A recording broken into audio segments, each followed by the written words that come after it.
ಇದೇ ನಾಡು ಇದೇ ಭಾಷೆ ಎಂದೆಂದೂ ನನ್ನದಾಗಿರಲಿ.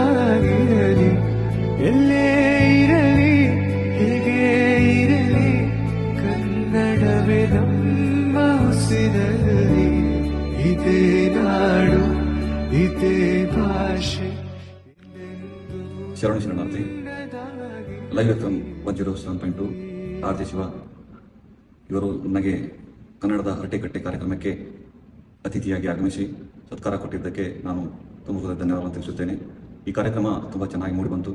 ಈ ಕಾರ್ಯಕ್ರಮದಿಂದ ಬರೀ ದ್ವೀಪದಲ್ಲಿರುವ ಸುಮಾರು ಕನ್ನಡಿಗರಿಗೆ ನಮ್ಮ ಸಮಿತಿಯ ಬಗ್ಗೆ ಮಾಹಿತಿ ಸಿಗುತ್ತೆ ಅಂತ ನನಗೆ ಅನಿಸುತ್ತದೆ. ಈ ಅಸೋಸಿಯೇಷನ್ ಇನ್ನು ಮುಂದೆ ಚೆನ್ನಾಗಿ ನಡೀಲಿ ಅಂತ ನಾನು ಅದನ್ನು ಶಿವ ಅವರಿಗೆ ಕೇಳ್ಕೊತೀನಿ. ರೇಡಿಯೋ ಲೈವ್ ಎಫ್ ಎಂ 107.2 ಮತ್ತು ಹೊಸ ಸಮಿತಿ ಅಸೋಸಿಯೇಷನ್ ನಡೀಲಿ ಅಂತ ಬಯಸ್ತೀನಿ. ಧನ್ಯವಾದಗಳು ಶಿವ ಅವರು.